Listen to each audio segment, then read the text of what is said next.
Hello bachcho, let's read the question. A proton, a neutron and an alpha particle having the same kinetic energy are moving in a circular trajectories in a constant magnetic field. If Rp, Rd and R alpha denote respectively the radii of the trajectories of this particle, then okay.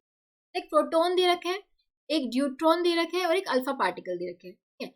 Question दे रखा है कि सबकी kinetic energy same है. जब वो circular trajectories में move कर रहे हैं उनकी जो काइनेटिक एनर्जी है वो सेम है.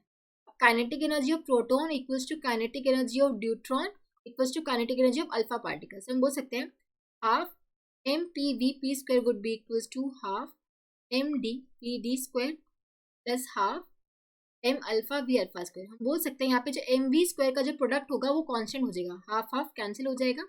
हम बोल सकते हैं ये तीनों पार्टिकल के लिए जो एम वी स्क्वायर का जो प्रोडक्ट है वो कांस्टेंट है. ठीक है.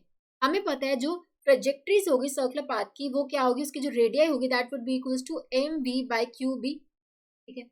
और हमें पता है कि m v square product constant है जो हमने अभी ये निकाला है यहाँ पे. ठीक है. सो यहाँ से हम बोल सकते हैं कि जो एम होगा वी होगा that would be inversely proportional to square root of mass. ठीक है. यहाँ से हम बोल सकते हैं कि जो वी स्क्वायर होगा इनवर्सली प्रोपोर्शनल होगा मास के, वी भी inversely proportional 1 by square root of M. ठीक है. तो यहाँ से हम लिख सकते हैं v would be equals to k by square root of M. K हम कांस्टेंट लिए तो यहाँ से r would be equals to M into में k divide by root M divide by q B.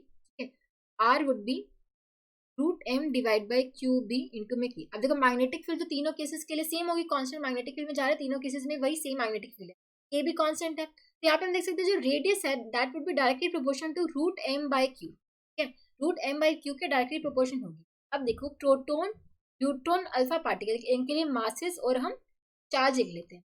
Proton के लिए मास कितना होता है, अगर में m होता है तो न्यूट्रॉन के लिए हमारा मास क्या होता है, double the mass of proton होता है. और अल्फा पार्टिकल के लिए 4 times the mass of proton होता है. इस पर चार्ज अगर E है, न्यूट्रॉन पे भी E होता है और अल्फा पार्टिकल पे 2 times he charge on proton 2E होता है. तो अगर मैं प्रोटोन के लिए देखूं, प्रोटोन के लिए square root of m by q की अगर मैं रेशियो निकालूं ये आ जाएगा रूट m बाई ई. इसके लिए आ जाएगा रूट 2m बाई ई और इसके लिए आ जाएगा ये रूट 4m बाई 2e. ठीक है. तो ये भी आ जाएगा, इसको मैं 2 को अंदर लेके जाऊँ स्क्वायर रूट के अंदर तो ये आ जाएगा रूट m बाई ई ही बचेगा, ये रूट ई बचेगा. यहाँ पे आप देख सकते हो प्रोटोन और अल्फा पार्टिकल के लिए सेम आ रही है. अल्फा पार्टिकल एंड प्रोटोन के लिए ये जो रेशियो आ रही है रूट m बाई क्यू की वो सेम आ रही है, जबकि न्यूट्रॉन के लिए इसकी वैल्यू ज्यादा आ रही है. यहाँ पे रूट 2 का फैक्टर एक्स्ट्रा आ रहा है. ठीक है. तो न्यूट्रॉन के लिए ज्यादा होगी रेडियस और अल्फा पार्टिकल प्रोटोन के लिए सेम होगी बट न्यूट्रॉन से कम होगी. ठीक है. तो हम बोल सकते हैं जो रिलेशन करेक्ट आएगा दैट वुड बी ऑप्शन. यहाँ पे हमने बस कुछ नहीं किया, यहाँ पे हमने देख लिया कि रेडियस मास और चार्ज पर किस तरीके से डिपेंड कर रही है, रूट m बाई क्यू पर डिपेंड कर रही है. रूट m बाई क्यू की हमने तीनों पार्टिकल के लिए रेशियो निकाल ली. ठीक है. यहाँ पे हम देख सकते हैं प्रोटोन एंड अल्फा पार्टिकल के लिए सेम आ रही है और उसकी वैल्यू न्यूट्रॉन से कम आ रही है. जो रेडियाई होगी अल्फा पार्टिकल प्रोटोन के लिए वो न्यूट्रॉन से कम होगी. सो हम बोल सकते हैं option 1 would be the correct answer. I hope आप सबको समझ आया होगा. Thank you so much.